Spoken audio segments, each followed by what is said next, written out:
Women are not born, they are made.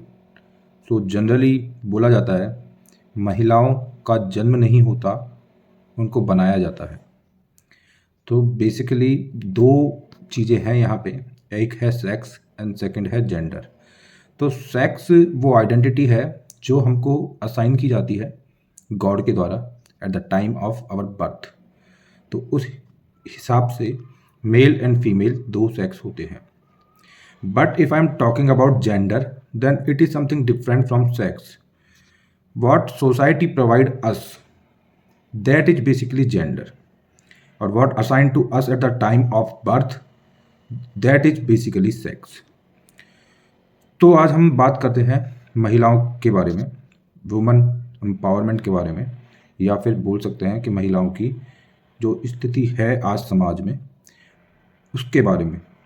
हम थोड़ा explore करते हैं इसको कि इसका ओरिजिन कहाँ से हुआ है, ह्यूमन सिविलाइजेशन ने महिलाओं को अलग अलग स्टेप्स पर किस तरह से ट्रीट किया है, और ह्यूमन सिविलाइजेशन के जिस मोड पे आज हम खड़े हैं 21 सेंचुरी में, यहाँ तक जब हम पहुँचे हैं तो उस दौरान महिलाओं की स्थिति अलग अलग समय पे कैसी रही है।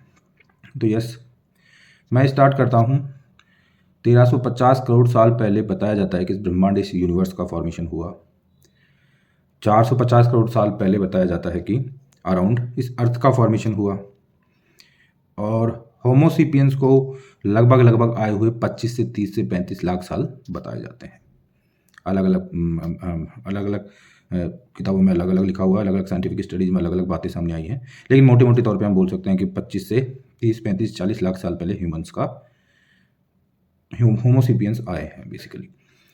तो actually if I am talking about like stone age, तो हम 5 लाख साल से स्टोन एज को स्टार्ट करते हैं, लगभग 10,000 ईयर्स BC में स्टोन एज को ख़त्म कर देते हैं। तो जो एंटायर स्टोन एज रही उसमें most of the chunk of stone age तो जनरली आइस एज ही रहा, जो कि प्लीस्टोसिन टाइम रहा। फिर बाद में होलोसिन टाइम आया। तो प्लीस्टोसिन टाइम से मेरा क्या मतलब है, वो आइस एज का टाइम था। उस टाइम पे बहुत ज़्यादा फ्लरिशमेंट और बायोडाइवर्सिटी वगैरह बहुत ज़्यादा नहीं हुई थी एक्चुअली में।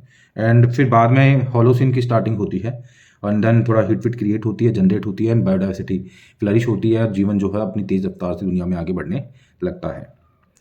तो यदि मैं बहुत पुराने समय में चले जाऊँ, जबकि मैं स्टोन एज की बात करूँ, और स्टोन एज में भी मैं लोअर स्टोन एज से मिडिल स्टोन एज में आते हुए फिर अपर स्टोन एज में आ जाता हूँ।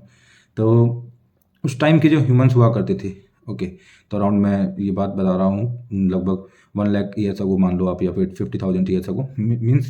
So generally simply I am just saying here that कि उस टाइम पे जो लोग हुआ करते थे वो नॉमेडिक लाइफ जिया करते थे, वो पेस्टोरल टाइप की लाइफ जिया करते थे, वो लाइक सब्सटेंस के लिए लाइफ जिया करते थे, ठीक है, सब्सिस्टेंस वाली उनकी लाइफ थी पूरी। वहाँ पे सेडेंटरी लाइफ स्टाइल्स नहीं हुआ करती थी, वो मूवमेंट किया करते थे, हर्ड में रहा करते थे, ग्रुप्स में रहा करते थे, और ऐसा फैमिली सिस्टम वगैरह उस टाइम पे इतना इवॉल्व नहीं हुआ करता था। उनका जो पर्पज होता था लाइक जो आजकल के एनिमल्स का पर्पज होता है उसी तरीके से food gathering means hunting, okay, hunting and gathering, that is the entire purpose. तो उस टाइम पे फीमेल्स की कंडीशन बताई जाती है कि काफ़ी ठीक थी, क्योंकि फीमेल्स का जो प्रिजर्वेटर ऑफ दैट फूड लिया जाता था। और बताते हैं कि प्रिजर्वेटर की जो पोजीशन थी वो एज कम्पेयर टू कलेक्टर के, या फिर जो मेल डोमिनेटेड पार्ट होता था जो कि शिकार के ऊपर जो लोग जाया करते थे, उसकी तुलना में जो लोग प्रिजर्व करते थे, क्योंकि उस टाइम पे प्रिजर्वेशन की फैसिलिटीज नहीं थी, तो उसको ज़्यादा प्राइम फोकस के अंदर रखा जाता था। तो फीमेल की कंडीशन बताते हैं कि काफ़ी ठीक थी eight the time of like पाषाण एज या स्टोन एज। तो फीमेल्स को इक्वली ट्रीट किया जाता था, अपर हैंड पे ही रखा जाता था, फीमेल्स को काफ़ी रेवरेंस के साथ देखा जाता था, और फीमेल्स को काफ़ी अच्छी एक पोजीशन दी हुई थी। हम बोल सकते हैं एज ए इंस्टीट्यूशन मैरिज वगैरह कुछ थी नहीं, तो इतना ज़्यादा सेपरेशन वगैरह नहीं था। अब इसी से आगे बढ़ते हुए हम थोड़ा और आगे आते हैं, फिर हम IBC की बात करते हैं। तो आपको इंडस वैली सिविलाइजेशन के अंदर जो जनरली वर्शिप के लिए जो आपको चीज़ें मिलेंगी, वो मदर गॉडेस की मतलब कि स्कल्पचर मिलेगी, एंड एक पशुपतिनाथ जी हैं उनके बारे में मिलेगा आपको। तो जनरली जो मदर गॉडेस की स्कल्पचर्स आपको काफ़ी देखने को मिल जाएंगी, डांसिंग गर्ल्स वगैरह की चीज़ें देखने को मिल जाएंगी। तो इससे साफ साफ वहाँ पे भी इंडिकेट होता है कि डेटी पूजा वगैरह थी, तो फीमेल्स काफ़ी ठीक ठाक कंडीशन, अच्छी कंडीशन में थी। उसके बाद थोड़ा और मैं आता हूँ करीब, और मैं यदि वैदिक काल की बात करता हूँ, if M talking about like वैदिक काल, तो आपने बहुत सारे नाम सुने होंगे वैदिक काल में। और वैदिक काल में भी स्टार्टिंग में फीमेल्स की कंडीशन बहुत ज़्यादा अच्छी हुआ करती थी, क्योंकि फीमेल्स में लाइक आपने सुना होगा गार्गी, मैत्रेयी, लोपा मुद्रा, जो वैदिक कालीन महिलाएं रही हैं, उनका काफ़ी डोमिनेंस रहा है, काफ़ी अपर हैंड पे वो रही हैं। तो इससे पता चलता है कि फीमेल्स की कंडीशन टिल वैदिक काल हमारे यहाँ पे काफ़ी ठीक ठीक थी। बाद में क्या होता है एक्चुअली में कि जिस तरह से चीज़ें आगे बढ़ती हैं, ठीक है, हम फर्दर प्रोसीड करते हैं, तो जो मस्कुलर कैरेक्टर होता है मेल का, अब तक लाइफ केवल एक मतलब सब्सिस्टेंस वाली लाइफ थी, वो केवल लाइफ जीने के लिए चीज़ों को गैदर करते थे एंड देन उसके ऊपर सर्वाइव करते थे, एंड लाइक दैट कलेक्शन वगैरह सेडेंटरी लाइफ स्टाइल वगैरह इतनी ज़्यादा प्रोमिनेंस में नहीं थी। ठीक है, तो एक्चुअली में चीज़ों का क्रिएशन होना स्टार्ट नहीं हुआ था, वेल्थ का क्रिएशन होना स्टार्ट नहीं हुआ था, तो इनइक्वलिटीज़ वगैरह इतनी ज़्यादा नहीं थी समाज के अंदर। लेकिन जैसे जैसे हम आगे बढ़ते हैं, थोड़ा सा गैदरिंग के साथ साथ प्रिजर्वेशन एंड कलेक्शन वगैरह चीज़ों का स्टार्ट होने लगता है, तो इन दैट सिचुएशन फिर वहाँ पे इनइक्वलिटीज डिफरेंसेस क्रिएट होने लगते हैं। अब उस टाइम पे जो भी एक्टिविटीज़ थी जिनके थ्रू इस सब चीज़ को किया जाता था, मतलब collection, hunting, gathering, agriculture, domestication, जो एनिमल्स वगैरह, जिसमें उसमें मस्कुलिटी का रोल बहुत बड़ा हुआ करता था। और मस्कुलिटी नो डाउट नेचुरली डोमिनेटेड थी मेल्स के अंदर, तो मेल्स थोड़ा अपर हैंड पे चले जाते हैं as compare to female in economic activities, in like doing the things. Okay, so वहाँ से एक डिस्क्रिमिनेशन स्टार्ट होता है। सो उसके बाद वो कोशिश करते हैं उस हेजीमनी को बना के रखने की। ठीक है, और उस हेजीमनी को बना के रखने के लिए वो कुछ ऐसे फैब्रिकेशंस करते हैं कि वुमेन्स जो हैं वो उन फैब्रिकेशन के अंदर, I can say that fabrication was very actually very crafted, very well crafted fabrication eight the time, जिसमें उन लोगों ने कुछ ऐसे रिचुअल्स, ऐसी कल्चर को बनाने की कोशिश की कि फीमेल्स उस कल्चर को फॉलो करें, एक विशेष सर्कल के अंदर एंटर कर जाएं और उस कल्चर को कंटिन्यूसली वो फॉलो करती रहें। ठीक है, तो ऐसी परंपराएं चलाई गई, ऐसी कल्चर चलाई गई, लाइक कि फीमेल जो होती हैं वो घरेलू काम करने के लिए होती हैं, फीमेल जो होती हैं वो माइटी नहीं होती हैं, फीमेल जो है वो ट्रेड्स नहीं रखती हैं जो कि उनको डोमिनेंस के अंदर लेके आए, क्योंकि उस टाइम पे जो मस्कुलिटी थी वो प्रोमिनेंस में थी, और मस्कुलिटी के थ्रू ही ज़्यादातर एक्टिविटीज़ हुआ करती थी।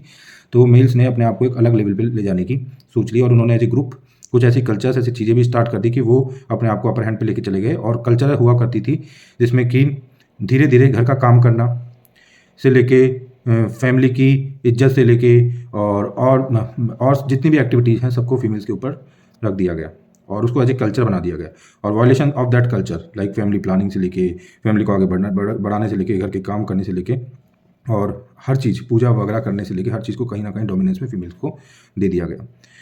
और फिर ये एक कल्चर बना दी गई, और फिर ये फॉलो होने लगी, और फिर विशेष सर्कल बनने लगा, और लगातार कंटिन्यूसली ये चीज़ें आगे बढ़ने लगी, और इतनी ज़्यादा डीप रूटेड हो गई कि उनका violation, culture is nothing, it is a way of life, but violating that way of life generally considered as like right now इतना ज़्यादा डीप रूटेड सबकॉन्शियस माइंड के अंदर वो चीज़ें जा चुकी हैं कि उसको भी कंसिडर किया जाता है कि it's like a immoral thing, it's like something very bad if you are violating those social norms, somewhere those somewhere those crafted very intelligently to keep women in subordinate position. Okay, and right now if you are violating those principles, like you automatically those principles are so much deep rooted inside you that you are automatically feel like you are doing something immoral. Yeah, so those were crafted very intelligence के साथ उनको craft किया गया, और अभी उनको इतना ज़्यादा डीप रूटेड और विशेष साइकिल वो बन चुका है कि राइट नाउ अभी जब भी फीमेल इक्वलिटी की बात आती है, फीमेल्स को बराबर पोजीशन देने की बात आती है, फीमेल्स की इक्वल पार्टिसिपेशन की बात आती है, हर जगह पे लगातार इस चीज़ को काफ़ी बार फीमेल काउंटर पार्ट ही इसको डिनाई करने के लिए जाता है या फिर इसको डिफंक्ट करता है, ये बोलते हुए कि this is not somewhere womens are for.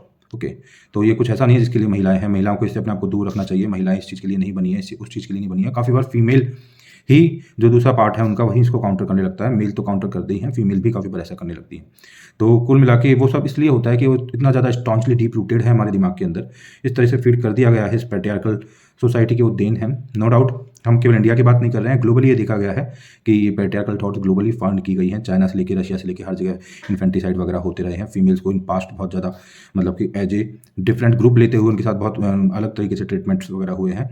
और हिस्टोरिकली भी आप देखोगे तो जितने भी लाइक पैंडेमिक से लेके वॉर से लेके हर चीज़ का जो बहुत बड़ा इंपैक्ट फीमेल्स के ऊपर रहा है वो देखा जा सकता है। ठीक है, तो उन्हें एज ए सेकंड जेंडर हमेशा कंसिडर करते रहा गया है। ठीक है, तो उनको हमेशा इन्फीरियर तरीके से देखते रहा गया है। अब तक भी काफ़ी बार बोला जाता है कि womens are not so much mentally empowered like male, but nothing like that. अब उस टाइम पे जो डोमिनेंस में था वो मस्कुलिटी थी, मस्कुलिटी ज़्यादा इकोनॉमिक एक्टिविटीज में काम आती थी, उससे डोमिनेंस क्रिएट होता था, but right now the condition is quite different. Okay, how can you measure that masculinity is everything? If masculinity is everything, that those who are doing these muscular tasks should be on topmost position, but they are not actually. It means what? Your intelligence, your soft skills, your masculinity, and everything is somewhere important. So female is nowhere inferior than male. It's a quite simple thing. But these thoughts are so much deep rooted inside the society, inside the masses, that they do not consider the females equals to males, because somewhere these thoughts are somewhere in our culture. These are parts of our culture also. Those are crafted very meticulously to keep females in lower side from the male. तो अभी भी आप देख सकते हो कि medieval era के अंदर तो बहुत ज़्यादा एग्जांपल्स नहीं मिलेंगे, लेकिन आपको फिर भी एग्जांपल देखने को मिल जाएंगे। मॉडर्न एरा में इंडिया की यदि मैं बात कर लेता हूँ तो फ्रीडम फाइटर्स में सरोजिनी नायडू से लेके एनी बेसेंट से लेके, ठीक है, और इसके अलावा भी बहुत सारे फ्रीडम, राजनी लक्ष्मीबाई जो 1857, बहुत सारे फ्रीडम फाइटर्स आपको मिल जाएंगे। पोस्ट इंडिपेंडेंट इंडियन हिस्ट्री में भी इंदिरा गांधी जो इतना बड़ा फिगर है अपने आप में, एक जिन्होंने कितना लंबे टाइम तक हमारे प्रधानमंत्री के तौर पे सर्व किया एक काफ़ी पेट्रियार्कल कंट्री के अंदर। तो ऐसे बहुत सारे एग्जाम्पल्स आपको मिल जाएंगे जिससे प्रूव होता है कि they are nowhere inferior than male then their counterpart male, ठीक है। बट अभी भी जितना भी बर्डन जो आता है, लाइक फैमिली प्लानिंग से लेके पैंडेमिक की कंडीशंस में घर के काम करने से लेके एवरीथिंग हेल्थ क्राइसिस से लेके, ठीक है, सब जगह फीमेल्स को सबसे ज़्यादा सफ़र करना पड़ता है, because somewhere we treat female as second gender.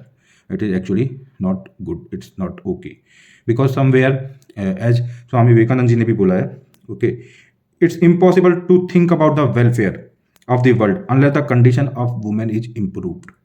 Okay, it is impossible for a bird to fly on only one wing. Okay, एक पक्षी का एक पंख के साथ उड़ना संभव नहीं है। उसी तरीके से मेल और फीमेल एक साइकिल के दो पहिए की तरह है। सोसाइटी अकेले से संभव नहीं है। इंक्लूसिव डेवलपमेंट के लिए, इंक्लूसिव ग्रोथ के लिए फीमेल्स, जो कि अपने आप में हमारे यहाँ पे 800 करोड़ की पॉपुलेशन का 50% शेयर रखती हैं, जिनको अब तक अंडर डोमिनेट करते हुए उनके एक्चुअल पावर को, उनके एक्चुअल स्ट्रेंथ को, स्किल्स को अब तक यूज में नहीं लिया जा सका है, केवल कुछ डीप रूटेड थॉट्स की वजह से, जो कि बहुत ही ब्यूटीफुली क्राफ्टेड की गई थी केवल अपने आप को अपर हैंड में रखने के लिए। But right now situations are quite different. हमें समझना होगा यदि इस दुनिया को आगे बढ़ना है और तेज़ी से आगे बढ़ना है और ग्रोथ करनी है, डेवलपमेंट करना है, इंक्लूसिव ग्रोथ करनी है, तो we have to also include females. We have to also give them the same opportunities. Okay, अभी बहुत सारी चीज़ें चल रही हैं जिसमें कि इस चीज़ को इंश्योर करने की कोशिश भी की जा रही है, लेकिन अभी भी काफ़ी हद तक डिस्क्रिमिनेशन देखा जा सकता है। तो इस वजह से इस चीज़ की बहुत ज़्यादा रिक्वायरमेंट है कि सब चीज़ों को समझा जाए और एक जेंडर न्यूट्रल सोसाइटी का फॉर्मेशन किया जाए, एक जेंडर न्यूट्रल सोसाइटी का फॉर्मेशन हो जिसमें सबको इक्वल अपॉर्चुनिटीज़ हो आगे बढ़ने की, क्योंकि अभी भी काफ़ी हद तक इन्फेंटिसाइड वगैरह देखा जाता है। जब भी कोई बर्डन आता है, लाइक अभी भी जितनी भी बीमारियां होती हैं वो भी फीमेल्स के अंदर ज़्यादा देखने को मिलेंगी आपको, ठीक है। और हेल्थ जब क्राइसिस होता है, जब भी कोई उनको as a second gender treat किया जाता है कि पहले मेल को एक्चुअली में इस तरीके से फैसिलिटीज़ प्रोवाइड की जाती है, जब भी स्कैर्सिटी ऑफ रिसोर्सेज होते हैं फैमिली में, अभी भी इस चीज़ देखने को काफ़ी हद तक मिल जाती है। तो दैट्स वाई बेसिकली ये ज़रूरी है हमारे लिए कि हम इस चीज़ को कंसिडर करते हुए और एक जस्ट सोसाइटी का फॉर्मेशन करें, एक जेंडर न्यूट्रल सोसाइटी का फॉर्मेशन करें, और फीमेल्स को एक्चुअली में उनका ड्यू जो प्लेस है वो प्रोवाइड करें हम, ठीक है। और एक्चुअली में जो हमने कंसिडर किए हैं जो ट्रेड्स है उस टाइम पे, जिनके भी हाफ पे मेल डोमिनेटेड सोसाइटी ने अपने आप को अपर हैंड पे रखने की कोशिश की, वही ट्रेड्स नहीं होते हैं, ट्रेड्स और भी बहुत सारे होते हैं। लाइक गांधी जी ने भी बोला है कि women is the companion of man gifted with equal mental capacity. Okay, और भी उन्होंने बोला है जो और स्ट्रेंथ फीमेल्स रखती हैं उसके लिए, ठीक है। If by strength is meant moral power, the women is immeasurably men's superior. Okay, so ये सब कुछ फीमेल्स के बारे में है, और इतना कह के मैं अपनी इस आज की वीडियो को यहाँ पे रोकना चाहूँगा। Thank you.